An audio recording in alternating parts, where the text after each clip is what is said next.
and I got down and was like bowing to her, as in, and I got like really bad cramp, and I was laid on the floor in a puddle because I couldn't get up. So don't do that. No, in the middle of a marathon no, at don't night. do that.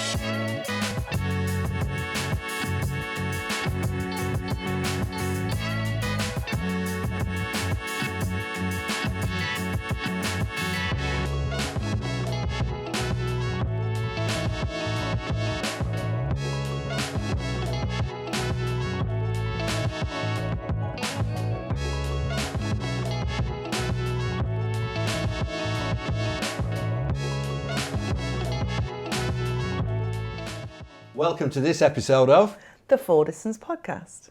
All right. Hi, baby, all right? Yeah, good. Good. Tired. Yeah, again. Yeah, moaning about training and all that sort of stuff. And Yeah, well, you're 2 weeks out, what, 3 weeks out for race day now? less than 3 weeks. Yeah, just less than 3 weeks. But obviously, big week last week, big week coming up this week. Lots of double days.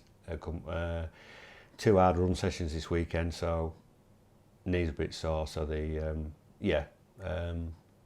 just trying to juggle things at the minute to make it a bit more manageable, because I can't do an hour and a half swim before work in the morning, and I can't do an hour and a half swim tomorrow night because it's only lanes for an hour, so I don't know what I want to do there. You'll just Unless make I it have to go work. up and down the Ancon for a bit, then go in the pool or something. I don't know, I'm not sure.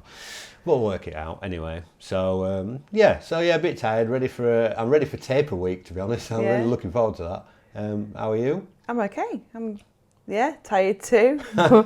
But mine's just work. And kind of getting ready to go to Mallorca on Thursday. Yeah, so you'll be able to have a sleep on the plane on Thursday morning, won't you? Yeah, so I'll be ready for a sleep when I get home before we then head off again to Mallorca for your 70.3. Yeah, so it's a busy couple of weeks. it's a shame I can't retire and just spend the rest of the time there. Unfortunately, But no, this doesn't pay enough, does it? No. So we won't be doing that. So busy couple of weeks. Mallorca 312. Your bike's all packed. Ready? Our bikes and ready to go. Yeah. So all organised, sorted, everything done, more or less. And then home for 7 or 8 days, and then back out again. So quite good, isn't it? Yeah, crazy few weeks. Yeah, but Wouldn't have it any other way, would we? No, exactly. And then we can have a little rest after that, can't we? So, training-wise, obviously, you've been doing a lot of cycling. Yeah. We did the Ronda Yorkshire last weekend, didn't we? With Chris, and he rode with you. Now, Chris didn't moan at all, did he? Oh, yeah, he moaned. A lot. Yeah, I mean, I'd obviously had a look to see what the elevation was, but I didn't really realise that you can do a lot of elevation on a ride, can't you? But it can be quite steady So climbing. like in Lanzarote, if we went out and did like 8,000 feet, you would do the climbs, but you wouldn't really notice the climbs because they're gradual and long and... Yeah. But like when the Yorkshire Dales is aggressive, up and Yorkshire down. Moors, it was literally up, over the top, down, through a village, up again, and that was basically it for most of the day, wasn't it? Yeah. Couple of 31% climbs and a 33. I had a bit of a slow speed crash. You had a lay on the grass, Lay on the apparently, grass. yeah. Going up Raisdale Chimney, which is something that I've been wanting to do for a long time, but feared it. Got so far, but unfortunately I had oncoming traffic and traffic coming from behind, and my zigzagging wasn't achievable. So it was a case of, there's only one way out of this, and that's to... Yeah, well... Into the grass. I had to unclip and get off when you got to that last little kicker. I just thought, I can't get up that. That's just like a wall. It's not happening. So I had to have a little walk and then get back on again. But I go up the switchbacks bit, and I thought, once I get up there, I'll be fine. And I didn't realise it went up again. But yeah, it was all right. It was a good day out, some good climbs, and more miles in the legs, isn't it? Exactly. So that was last weekend, and then obviously a bit of a busy week this week. We've obviously done tri-camp as well, where the weather was not as good as it usually is, but still quite a lot of good miles. You had some decent rides in. You got everything out you wanted to get out. Yeah, I got a few swims in the sea. I did a practice 1.9k swim in the sea. Came out on a ride with us, didn't you, as well? When it rained. I came out with you and it rained. I'd managed to stay dry all week apart from that, and then came out with you and it rained. I had a fairly decent week, to be honest. Good. Limited the running a little bit, but a good week on the bike and on the new bike, and a good week swimming. So I was quite happy. I had a good week. It was all right. Onwards and upwards now then. Isn't it? So that's pretty much covered since the last podcast, I think, that we did, wasn't it? It was just you and I, but It was. we were quite lonely last time. It was quite weird not having a guest, so we discussed it and what we were going to do for the next one, and we thought we'd take a different angle on this next one. We did, mainly because the triathlon season has sort of started. Yep. It's not really started. Globally It started, obviously. There's been 2 T100 races with interesting results in male and females. Everything else is just getting ready to sort of kick off. So the big news, obviously, in our local area is that the award-winning Brig Sprints by Fast Forward Sports is next weekend. So our guest is part of the Fast Forward Sports team. I have to put my glasses on now to read this because it's an old man bit. So our guest this week is part of that team. And he was actually probably one of the first people I met when you started doing triathlons, Okay. I would think. Yes. We have similar loves of sport outside of triathlon. Dancing? Not dancing. No, Karaoke? definitely not. You've known him a while. He was on your first tri camp in Mallorca. And then, yeah. You also did the North Coast 500 with him, didn't you, as well? Yes. Chain ganging for 100 miles or whatever you were. I'll let him tell him what happened that day. No, exactly. And during his long and distinguished career, he's competed at countless Ironman events and other iconic triathlons. A very dark, distinguishing career.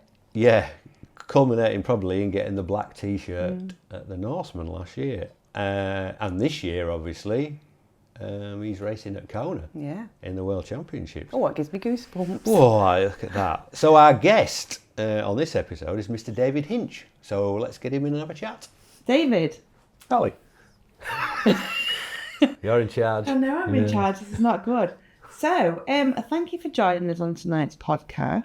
It feels very formal now. We've just been having a laugh and a joke a minute ago. All of a sudden now it's like, we just like an have the camera is on. Yeah, 3 hours chatting and now it's like, ooh. Yeah. So we've obviously had some other people appear on podcasts. Most of them obviously are people that have done triathlon, which you have yourself. But tonight you're a triathlete, but you're also from behind the scenes of triathlon. So you are part of Fast Forward Sports and organise events and everything with it as well. So, but first of all, I think it's a good opportunity for you to talk about a few Ironmans that you've done in the past, maybe something that you're modelling this evening. That's... talk about your distinguishing career that you've had recently. That was a good day, yeah. So I started 2008 just doing triathlons with Link Squad, just to keep fit for the bike racing. And then it all kind of took over. As triathlons do. Yeah, it's like it's shiny carbon stuff, isn't it? Yeah, it's like carbon fibre bikes are a lot cheaper than motorbikes. Yeah, you can buy the good stuff. So, and then joined Link Squad, started organising the TT series for them on the Wednesday night, alternating with the Barton TT night and the duathlons and everything else. Then from that, we was asked, me and another colleague on Link Squad were asked to join Steve Clark and Andy Veach because they had a bit of a restructure in their thing because of the guys had time scaling issues. So it was a temporary thing just until stuff got settled down. In 2008? A little bit after that, yeah. So I think it was, it might be 2013 when we went. Still temporary then. Still temporary, yeah. And then... so then that changed again because as it does, people move on, it develops and stuff. I think Clarkey was off that couch, had like just exploded for him. You say he was putting on a good thing there. So I approached a couple that had taken over the TT series called John and Pam Challen, who were local, do a lot of the duathlons, good triathletes, multi-sport themselves. Pam's very good cyclocrosser. does really well in that, and Andy Lakeland, who is a local multi-sport guy as well. Sarah does the swim. Swim coach. Andy's been involved in the British triathlon as well, hasn't he? He has, yeah. Andy brings that knowledge of a technical official, so he's actually he has refereed our race on more than one occasion. Before he got involved, wasn't he? Yeah, so he, again, a really good knowledge. There's actually a really good mix there of people. We each bring something to it. So I think John and Pam look after the martial side of it. Andy does the more technical side of it now with the admin side, and he's also a very good frontman as well. And I think I'm just the mouth on the day. I think that does the briefings and bring it all together. Yeah, somebody, front of house man. Yeah, I'm the chilled guy just because it's all right, it's fine. But it's I think you're on the surface you're trying to keep calm with it, but in the background it's like there's a lot of cogs turning. There's a lot of intensity. I imagine there's a lot going on that people have no idea about. So in terms of the early Briggs Sprint, as it's called, that is next Sunday. Yep. So people that are watching this, it will happen by the time this podcast has been released. Yep. So this week, how has that been in terms of prepping up ready for?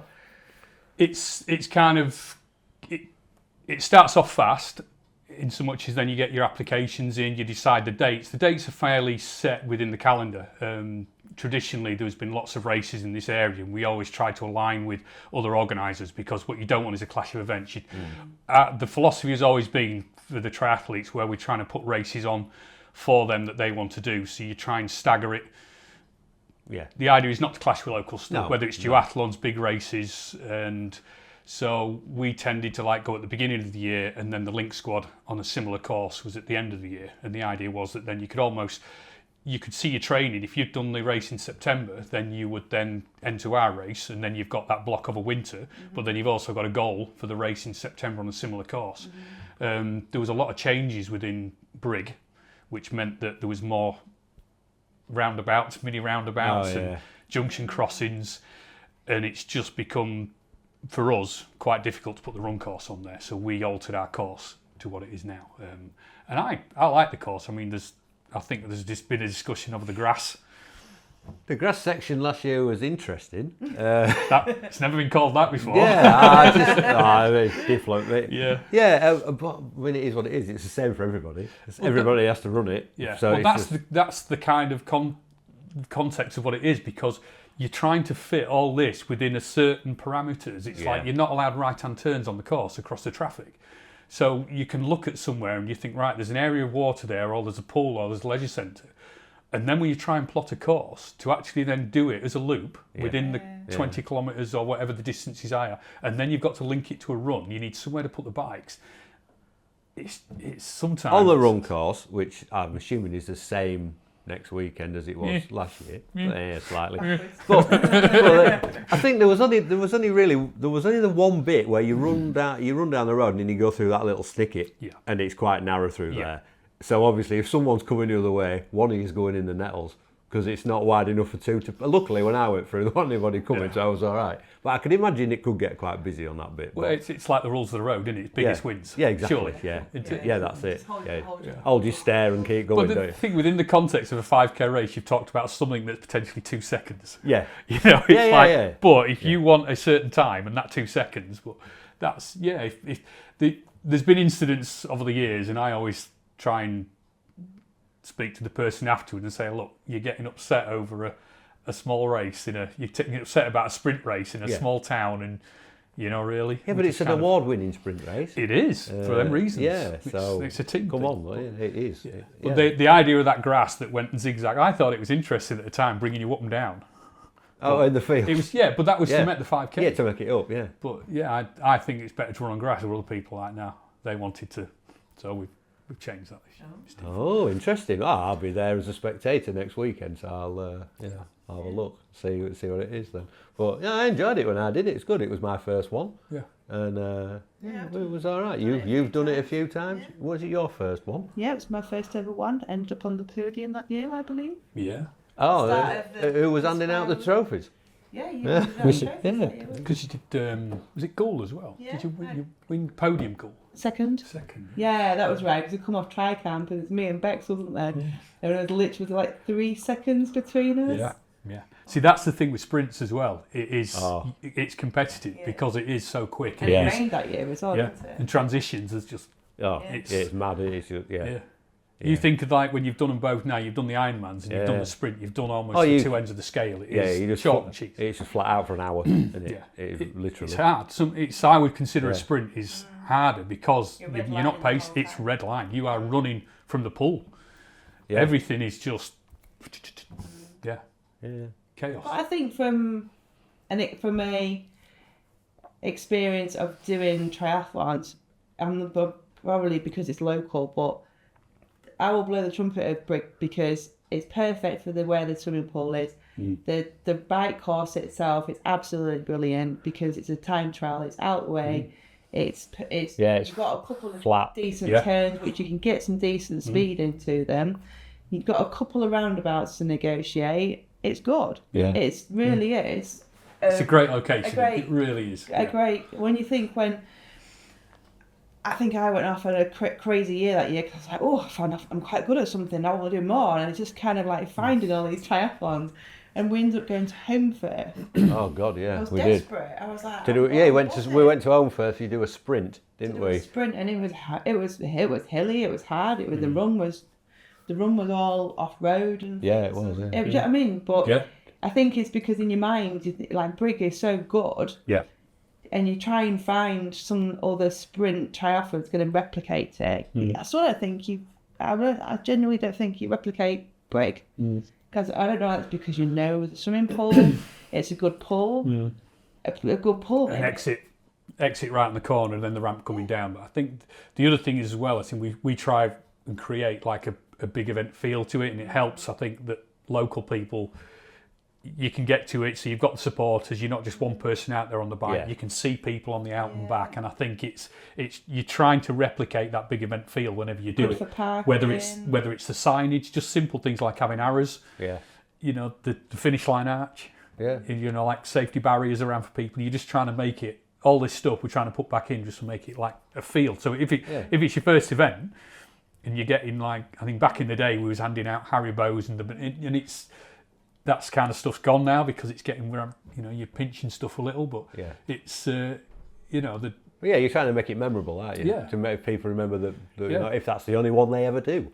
But like t-shirts and finisher medals, the number of people that want t-shirts and finisher medals now. I love a t-shirt, mate. And yet some people are like, they'd rather not. And now we're trying to cater that this year. It's like we're making the t-shirts optional because some people would rather want to save that money, and you think, well, that's fair enough because you're trying to keep it at a price point, but t-shirts, there's pros with like drawers of t-shirts in there. It's like, I got it tonight. You've not worn your early Brig Sprint. I should have worn it. Sorry, Chris. Chris loves my early Brig Sprint t-shirt from last year. I do like to train in it. I do. Sleep in it? I don't sleep in it, but I do like to train in it. I should have worn it, really, shouldn't I?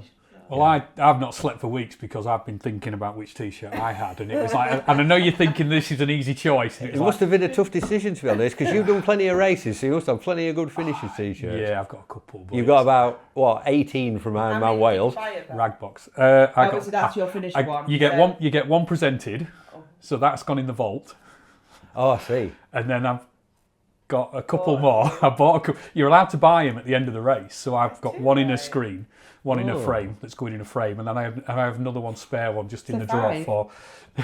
No, not having it. You wait till you get to Kona and that expo, you were like. Well, I did actually go to the Norseman as a shop, and it's like you can only buy it on the day. And Clarky had said to me, right, here's a list of things I want because you can't buy them online.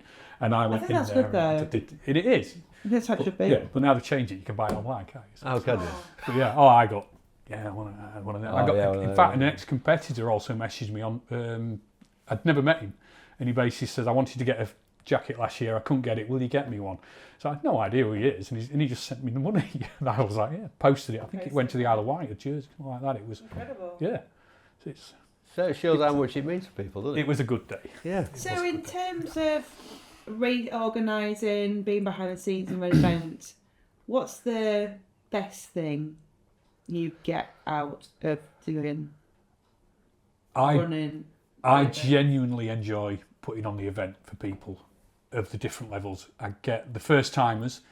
where you get the questions on the day, you get emails leading up to it, you get messages.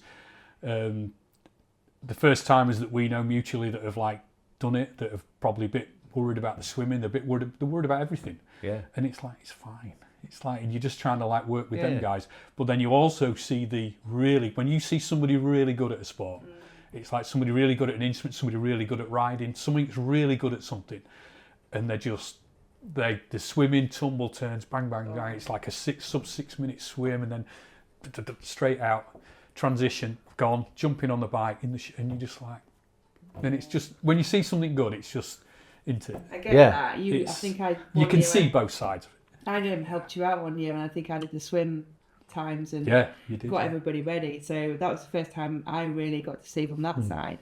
And it was incredible, like you just said, the first timers, the nerves and everything. And it's nice to be able to like talk people through it and calm them and explain everything to them. And then obviously then like you say, you see the competitive ones come in, they're all like limbering up and getting ready for it, and then you literally just sat there like your eyes are like, wow. You just see it from a completely different angle, don't you? And you're actually there. Racing. It's like so within a short time. Full race buzz, and it's just like, I think the finish line as well, you're getting the emotion of the people that are just pleased to do it. You're getting the people that are like, after a time. Achievement. Yeah, because there is such a wide range of people in there who do it. Yeah. I think when I first started going to watch you, when you first probably Brig Sprint, the first one, and then Goal and what have you after that.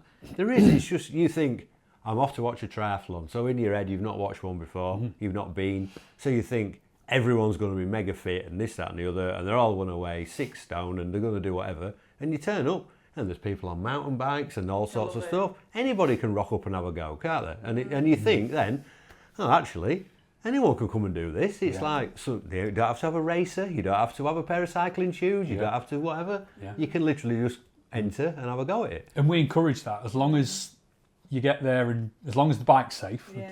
That's kind of... And we know people that have done it. We have mutual friends that have done their first races there, and the buzz about it afterwards, and you see them at the finish line. And then you see the rivalries as well. As mates want to beat mates. And it's and over that short distance as well. It's so absolutely. competitive. I mean, it's like it's like couples, isn't it? It's just some of them like competing against each other. It's just like, we won't go on to times of Brig Sprint because obviously the run course has changed slightly. But I think you were faster than me anyway, weren't you? I can't remember. Did it rain? It didn't rain when I did it, mate. It was a lovely day when I did it, I genuinely think, and I'll still say this now, when I first did my Brig Sprint, I was on my road bike, which I've still got now, my faithful Merida road bike. It was flipping freezing, so I spent my time in transition. I put a little top on, and I went off and did my bike. But I used a time trial on that bike, so I had my aero bars and everything on it. Yeah. And then obviously went off and did the run. So it was slightly different course then. But so that's what I'm saying. And people say that for me, I didn't have a time trial bike. You just went off and did something, and you just all of a sudden give it a go, and then all of a sudden was like, quite good actually. I can do this. Yeah, it's proving the fact that you don't have to have all the gear to go and to rock up and do it and just get involved and have a go. All the gear, no idea. But it helps. But it does help. But it helps, Disc wheels make that one. Well, exactly. No, but that's getting to that point of that thing where that little switch just goes and you hear that noise and it's like, we're off now. There's very few sports think that there's. I mean, like motorsport, you throw money at it, don't you? Oh yeah. You can throw money at it and you get faster. Yeah. It's like you put on a £200 pair of trainers. You still got to make it work. Yeah. It's like the bike. You still got to pedal it. Well, at the end of the day. An old guy said to me many years ago that if you line your bikes up, this is cheapest to expensive, and let go of them, they all fall over at exactly the same time when there's no one on them. It says riders get up hills, not bikes. Yeah, right. I've always said that. It's the engine completely. So why do we all buy expensive bikes?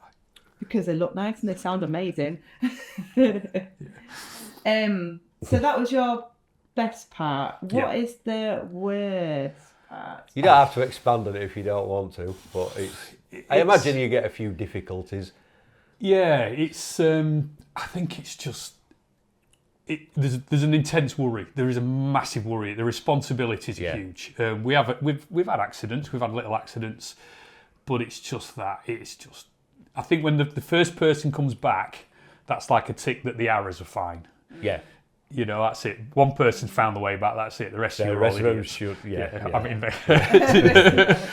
but even you had to say at one point you could get triathletes. You could have a line. You could have a rope all the way around the course, and they could clip onto it, and someone would still get lost. Yeah. But it's the nature of it. We try and make it as easy as possible with the with the signage and the maps and the race briefings.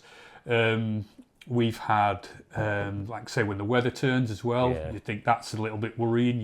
You can set off on a sunny day, you've got swimmers coming out in what tantamount, there's guys come out in trunks, and then they're just cold straight out of the water, you jump in on a bike, and, okay.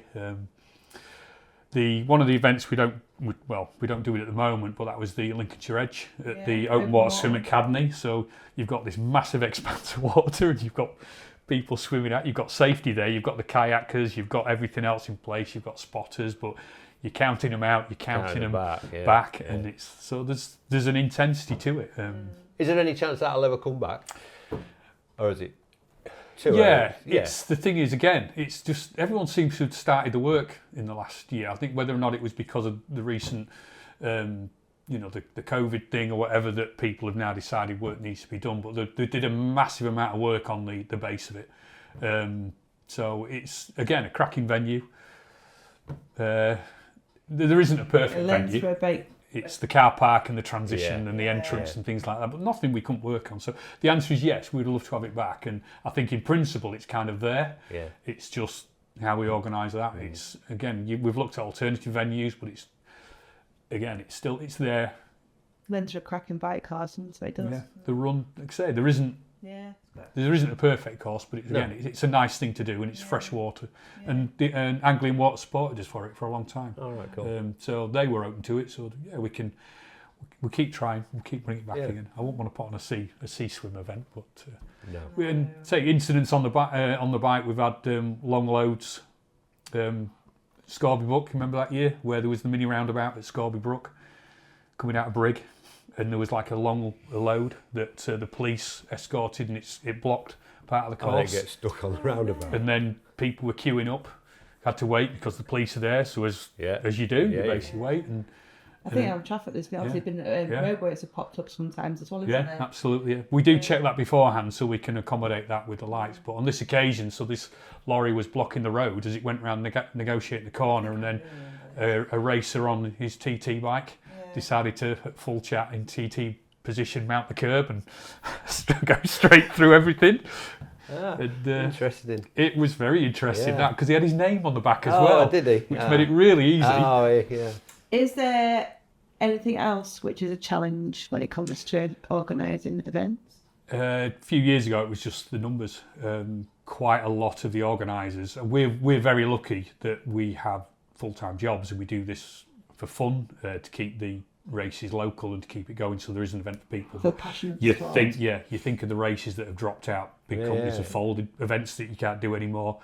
One of the biggest biggest organisers, race organisers in the country, has cancelled a couple of races, which good races as well. That you think you go to the event, we've done them, and you think, well, this is going to go massive, and it goes the other way, and you think, well, how was that gone the other way? It was a really good event, and there's loads of people there, and good entry. So you get a trickle. At the beginning of the year, there's a trickle. People enter straight away, and they've got the year mapped out, and then you're pushing it, just saying, look, get in, and then you get to the point where you're comfortable, and you think, right, and then then after that the pressure's off a little bit when you know that you're not going to lose money on it. Consistently. And at the end of the day, we can't do it to cost us money. We have to just, as long as we just cover, that's all we need. Yeah. As long as we just cover it as a contingency, so we can put stuff in for next year. And this year it's sold out.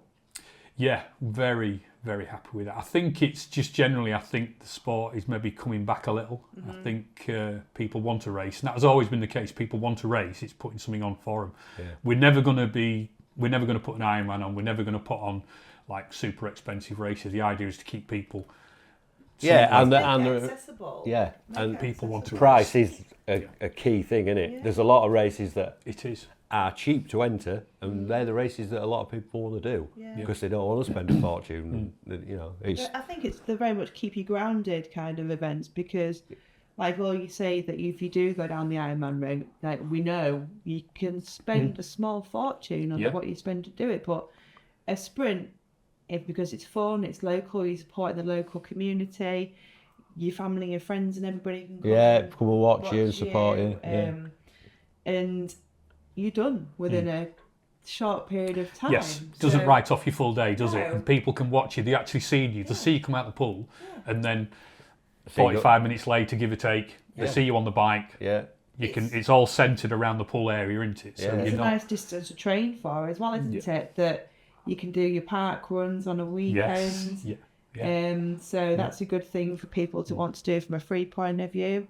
That keeps you motivated. You can just bike 10 miles. So it's accessible, isn't it? That's the thing where I've always said, like, sprints it's accessible. I think anyone can do them. Yeah, I just genuinely think that you'll see from Sunday, and you see from all your different events that you do, that it's a swimming thing. And I still to this day, I still love the person that gets in and does the breaststroke. Yeah. And there's a person that goes in there and gives it a go because they've not been able to swim, or you've not been able to learn to swim. That my heart goes to them as well. Like you said, that you see that achievement, that it's huge to them. Like that's the hardest. That's probably the most anxious part of it, really, isn't it? The people that can't swim. Have you always swam? Yes, since I was younger. You took lessons. You could swim, but you did more I lessons. could breaststroke. I had to have lessons just before COVID. Yeah. So you get to that point in your life when you, 48, 49, and it's like, I need to learn to swim.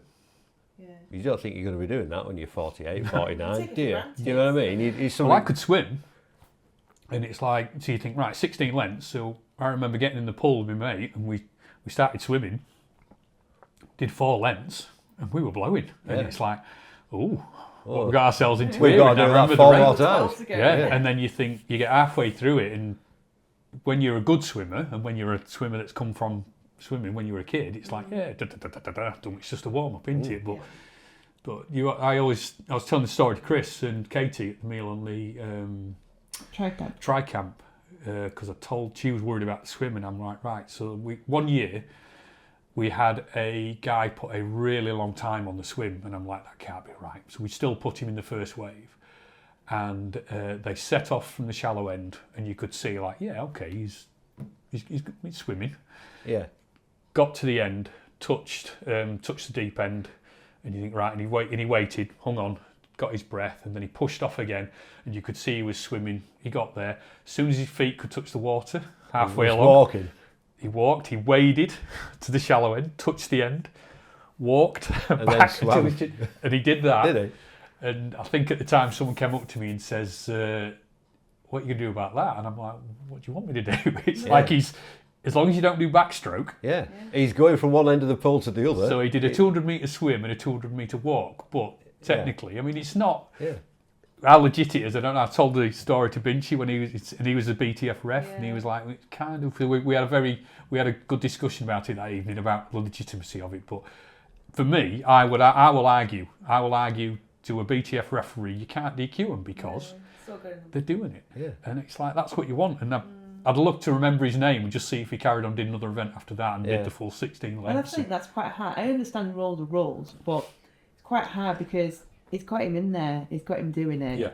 And you can't discriminate someone for that, can you? Yeah, we should encourage everybody, like you say, with the mountain bikes. Yeah. The guy that walks because of an injury, but he's, Yeah.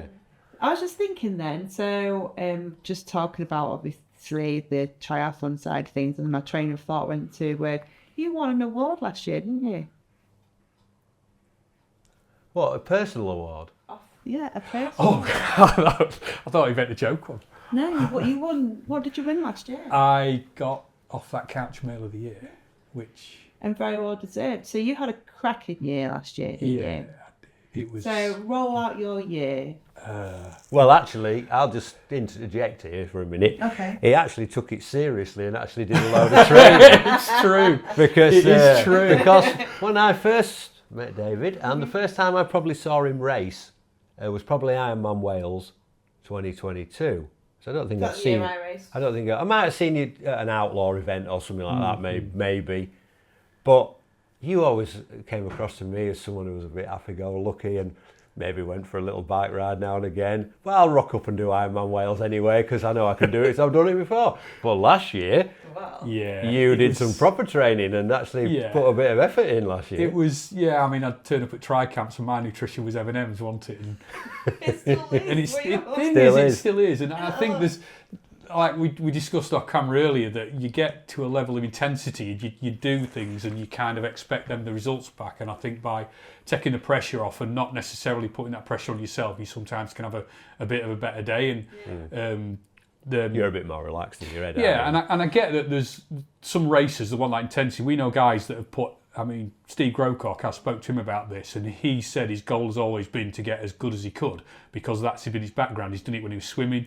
Everything he does, he wins at. The family is just full of winners out there. Yeah. So his intention was to get the Kona, and he did that. So he was kind of like, at the end of it, what do I do now? Yeah. Do I keep that intensity? And it's a light that burns brighter, burns half as long. So I'd like to think that I'm a bit dim and I'm burning for longer. So I kind of think so. But the change became, Andy, because I realised like clock's ticking. Yeah. And I think, can I get back to what I was in 2014 was my best year. So I had the opportunity to maybe put a few more rides in and do a bit more training. And it kind of, I changed a little bit as well with my training as well, because like you say, I did take it I enjoyed myself. And it was, I'd go out for a ride, and like when we did the North Coast 500, I went into that so untrained, and I got better as the 5 days went on. But I was so apprehensive of riding with you guys because it was just like, and on the last day, 100 miles a day with this lot is in Scotland. In Scotland, is pretty hard going. And it was lumpy. and it was enjoyable. It was lumpy. I love Balakna Bar, the hardest climbing, one of the I've done Balakna top Bar. hardness climbs, and you just think, I was amazed. We were so blessed with weather that year. It was a cracking week, wasn't it? And it was brilliant. You're not going to trump that. No, and it's hard to go back and do it again, isn't it? Because you won't be the same. No. Well, so I kind of, when I came back to the training, I was like, I don't want that level of intensity, so I actually dropped back. Instead of doing the 16, 24 hours a week that people think of that, so I tried to half what I did, and that meant that I was more consistent with doing stuff. I wasn't trying to do too much and failing. Sessions. I wasn't missing sessions, and I think that was a really weird thing for me to do, to drop back my training but get the consistency up. That was the big change, and I'm quite lucky that we have a lot of people that are knowledgeable, like Clarkey, who, when I got into Norseman as well, that was a ballot that I'd thrown my hat in the ring a few times and never been bothered about. I watched the draw the first couple of times. I remember when your name came up, we were like, but I wasn't even watching it. That was the silly thing. The one year, and I got a message on one of the groups. it was it was a tri-cab group, wasn't it? Yeah, Like and the David message came up just- again, oh, you went to Norseman. I was like, oh, no. Because that meant I've actually then got that in. somebody has seen my name. And I was like, well, I've not received an email or anything. And I think it was a couple of weeks before I got confirmation on the email. And I was saying, no, it's a very common name in Ireland, that is. And I think, it was Dave Gibbs that had put it up on. Dave Gibbs put it up, yeah. Because he put his name in the ballot as well, I think, didn't he? So and it was. I'd have been watching. It was Rob Marshall. I said, oh, Dave is a very common name. And he's like, Rob Marshall was like, oh, there's only one of you, mate. And I'm like, anyway, it all came through. Bit more intensity of training, upped it up a little bit. And He did the Alpe d'Huez. Alpe d'Huez again.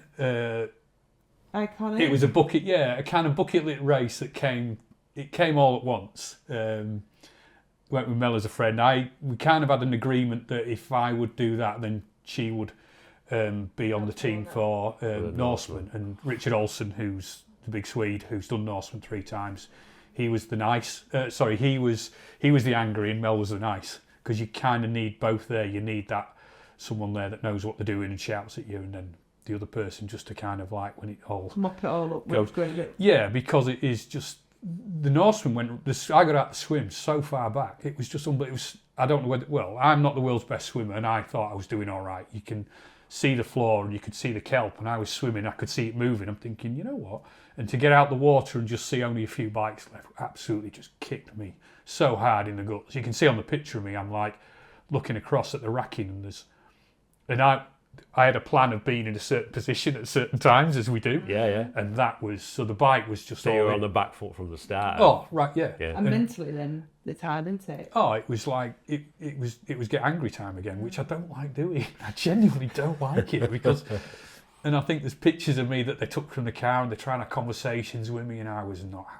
Yeah, we kept seeing little videos. Not happy. We were also, I remember looking So at the, cross we were with myself. looking at the tracker as well, weren't we? And it was, it was getting a bit edgy at one point. I must admit, it was a bit, ooh. Well, it was all in on the bike, Andy. Yeah. And it was like, and the thing is, because I put all in on the bike, it was a case of, right, I've now got to run. And I had no idea if I was going to run.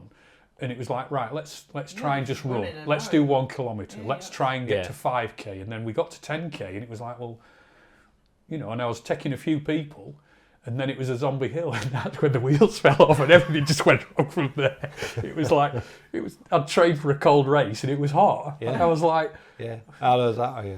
Well, again, Planned. Alpe d'Huez was taken as an easy day, but having, going up Alpe d'Huez for real and trying to just keep the heart rate down and keep it easy. And it was, again, a hot day. And the run's off-road and I was bothered about twisting an ankle. But, Mel had a really good race. Becky went into it, with family and everything. So they'd done like a tour of France and popped in a few things. So they had a good day. But I think she'd been ill leading up to it. But I think Becky's going to go back and put that to bed because Becky's quality. And a couple of other people I think are going. But I don't know if I'd do I'd definitely not do Norseman again. Definitely not do that again. No. Definitely one tick. Alpe d'Huez, maybe. There's actually 2 big climbs on Alpe d'Huez. The first climb is quite intense, but the downhills are sublime. Downhills are so good. I think the weird thing is Alpe d'Huez is Thursday. No, It's on a Thursday, so you've got to get there the day before. But I think Alpe d'Huez that's a good race to do. That's quality. And you also managed to squeeze in Ironman Wales in September as well last year. Yeah. And did you do your fastest time that you've ever done at Ironman Wales? I was close, yeah. I was very close again. Because that was like the whole plan of last year was to try and get back to 2014 levels, which I did. But the year before, that was just a fun race. And that was the year that Shawnee came second. And I remember she was running up the hill to me. And so it was like a friend that we know from Wales was her bike lead out. And I got down and was like bowing to her, and I got like really bad cramp and I was laid on the floor in a puddle because I couldn't get up. So don't do that No, in the middle of a marathon. No, don't do that, no. I'll just keep moving if I can. I was moving, but I was... trying to find some sort of peanuts that time in the lay-by, and I think I was going down and you were going up, and you were like literally just like you were salt. Were you there for the Outlaw 2019 when I melted down at that?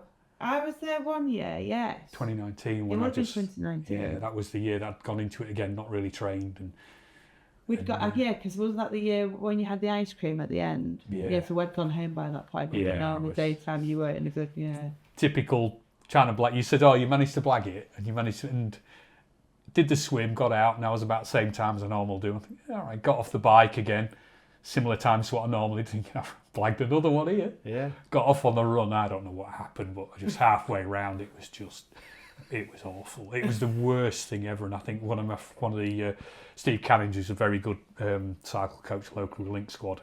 He was there watching, and he was on the bank, and he says, if I could have got over there to take you off the course, he says I would have done, because he says you would.